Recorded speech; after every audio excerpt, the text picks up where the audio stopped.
rezim Assad juga mendapat dukungan dari Iran dan Rusia. Assalamualaikum warahmatullahi wabarakatuh. Terima kasih atas dukungan Anda untuk channel ini. Semoga Anda diberikan hari-hari yang penuh kebahagiaan dan keberkahan.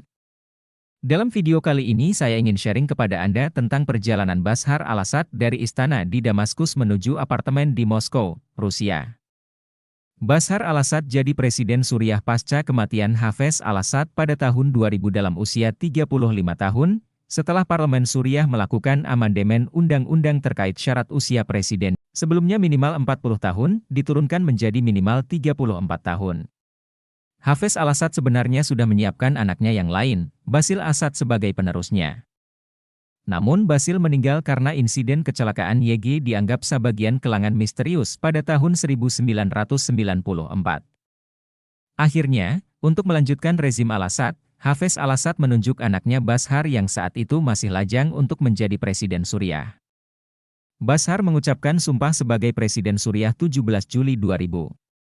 Pada bulan Desember tahun 2000, beberapa bulan setelah dilantik menjadi presiden, Bashar al-Assad menikah dengan Asma al-Ahras, putri dari Fawaz al-Ahras, dokter asal Suriah yang bekerja di London, dan ibu seorang diplomat yang bekerja di Kementerian Luar Negeri Suriah. Asma lahir di ibu kota Inggris tersebut dan memiliki latar belakang pendidikan di bidang ekonomi dan sastra Perancis dari King's College London. Sejak kecil ia telah mendapatkan kewarganegaraan Inggris. Selain menguasai bahasa Inggris tempat kelahirannya, ia juga menguasai bahasa Arab dan Perancis. Dari pernikahan mereka, Bashar Assad dan Asma dikaruniai dua anak laki-laki yaitu Hafez dan Karim al-Assad dan satu anak perempuan yaitu Zein al-Assad.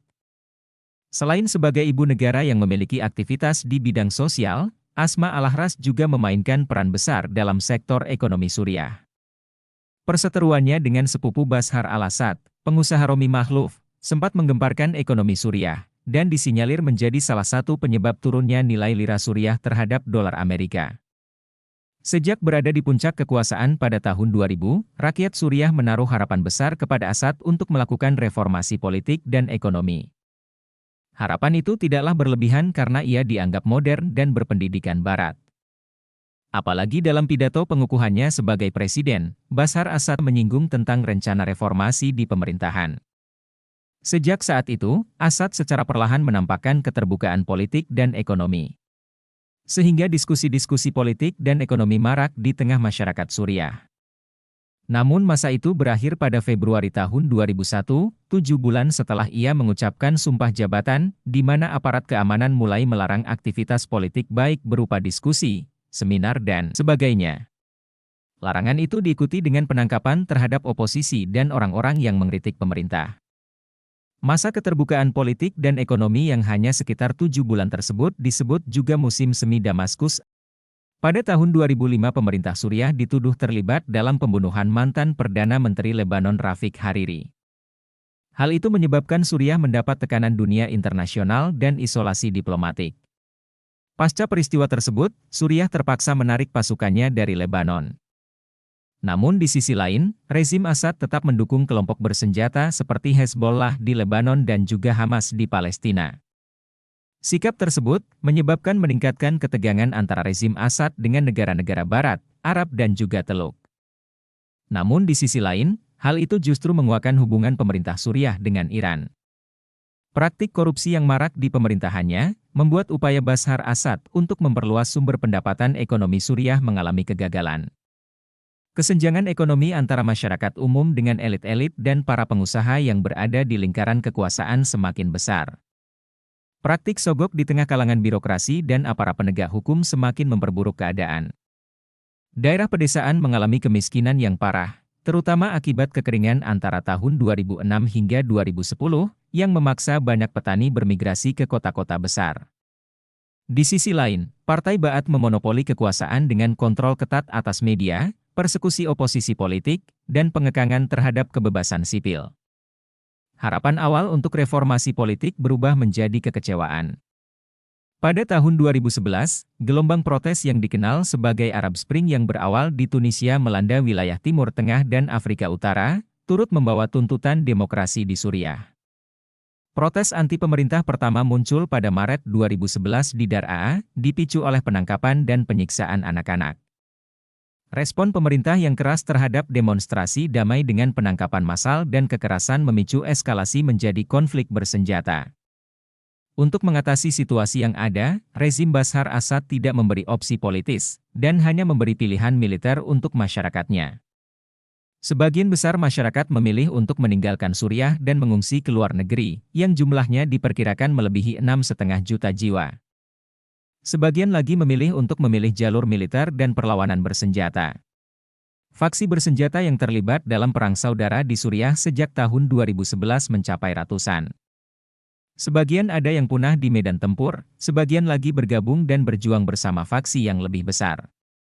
Sebagian lagi ada yang menampung milisi yang berasal dari luar Suriah, seperti Islamic State of Iraq and Syria, ISIS. Untuk menghadapi para milisi dan kelompok bersenjata, rezim Assad menggunakan berbagai senjata berat dan kecil, bahkan termasuk senjata kimia dan dram peledak. Namun senjata-senjata itu tidak hanya mereka arahkan kepada para milisi saja, tapi juga kepada rakyat sipil yang tak berdosa. Kekerasan, penyiksaan, pemerkosaan dan bahkan pembunuhan menjadi cara yang ditempuh rezim Assad untuk menghadapi kelompok oposisi dan demonstran. Salah seorang staf polisi militer Suriah yang tidak tahan melihat penyiksaan dan pembunuhan yang dilakukan oleh aparat Bashar Assad membelot dan secara diam-diam membocorkan dokumen berisi foto dan inisial korban rezim Assad ke dunia internasional antara tahun 2011 sampai tahun 2014. Dokumen tersebut disampaikan ke pemerintah Amerika Serikat yang mendorong Kongres Amerika untuk membuat rancangan Undang-Undang Perlindungan Masyarakat Sipil Suriah yang dikenal dengan Undang-Undang Kaisar pada tahun 2019. Rancangan undang-undang tersebut kemudian ditandatangani oleh Presiden Donald Trump. Undang-undang tersebut ditujukan untuk menghukum rezim Bashar Assad dan juga terhadap lembaga serta perusahaan yang terkait dengannya. Kaisar adalah nama samaran untuk perwira militer tersebut. Disebutkan bahwa Kaisar dan juga sejumlah rakyat Suriah yang lain berhasil menyeludupkan sekitar 50.000 foto keluar Suriah. Selain mengandalkan aparat keamanan dari polisi dan militer serta kelompok pertahanan sipil, rezim Assad juga mendapat dukungan dari Iran dan Rusia. Iran membantu rezim Bashar Assad melalui milisi-milisi yang didanai oleh Teheran, seperti Hizbullah dan juga tenaga ahli kemiliteran. Sedangkan Rusia membantu rezim Assad dengan pasokan senjata, juga dengan serangan udara terhadap sasaran yang menjadi target rezim Assad. Sebagai kompensasi dari bantuan Rusia, pada tahun 2015, Angkatan Udara Rusia diizinkan mendirikan pangkalan udara Hmeimin di Latakia, bersebelahan dengan Bandara Internasional Bashar al-Assad secara cuma dan sampai batas waktu yang tidak ditentukan.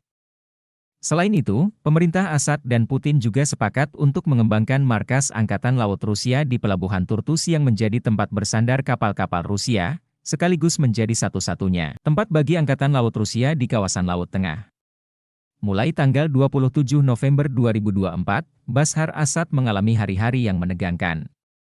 Pada hari ini, Hayatu Tahrir Syam mengumumkan operasi militer terhadap rezimnya. Operasi tersebut dinamakan dengan Radul Udwan atau mencegah agresi.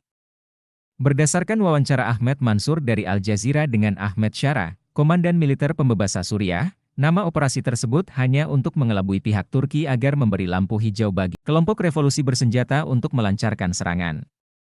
Pada hakikatnya, operasi tersebut adalah operasi pembebasan seluruh Suriah yang menyasar ibu kota Damaskus. Namun karena ada kekhawatiran dari pihak Turki bila perang besar itu tidak berhasil, maka akan menambah gelombang pengungsi yang masuk ke wilayahnya, khususnya dari provinsi Idlib yang berbatasan dengan Turki. Untuk mendapatkan lampu hijau dari pemerintah Turki, maka pihak HTS mengecilkan nama operasinya, yakni mencegah agresi.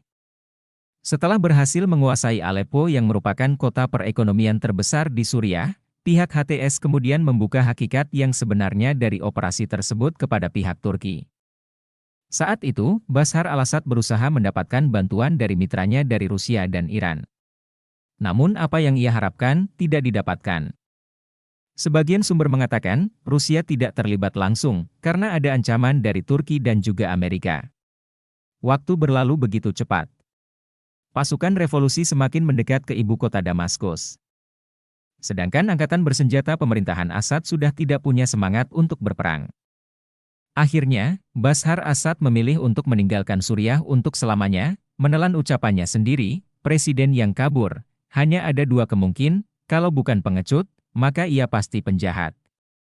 Seorang yang nasionalis tidak akan lari dari negaranya, katanya dalam wawancara dengan TV Al Jazeera pada tahun 2012 lalu. Tinggal di Moskow setelah kekuasaannya tumbang, ternyata tidak menjadi tempat yang nyaman bagi Assad dan juga keluarganya. Sejak pertama sampai di Moskow pasca lengser sebagai Presiden Suriah, mitranya Presiden Vladimir Putin tidak kunjung memberikan waktu baginya untuk bertemu. Pada tanggal 1 Januari 2025, The Sun, media asal Inggris, memberitakan ada upaya pembunuhan terhadap Bashar al-Assad dengan racun melalui makanannya di apartemen tempat ia tinggal di Moskow. Hal itu menyebabkan Assad kesulitan untuk bernafas. Akhirnya dokter didatangkan untuk mengobatinya. Mencari suaka dari negara lain adalah sesuatu yang nyaris mustahil bagi Assad dan keluarganya. Sebab, sejak adanya penyiksaan rezimnya terhadap masyarakat sipil, ia dan istrinya mendapatkan sanksi di sejumlah negara, khususnya Amerika Serikat dan Eropa.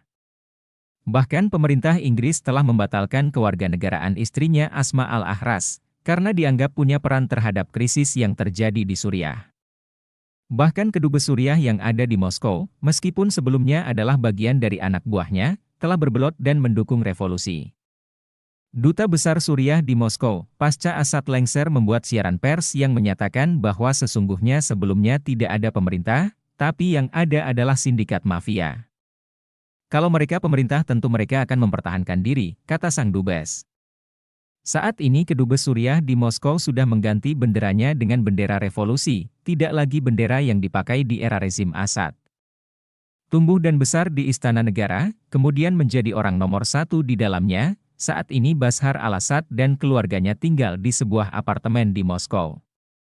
Sebuah perjalanan yang penuh dengan hikmah dan iktibar. Orang-orang bijak mengatakan, orang pintar adalah orang yang bisa mengambil pelajaran dari pengalaman orang lain. Allah tidak tidur dari kezaliman orang-orang yang zalim. Allah hanya memberi tangguh baginya untuk berubah, atau untuk sampai pada titik nadir kezalimannya, hingga ia diberikan hukuman tanpa ampun. Wallahu alam.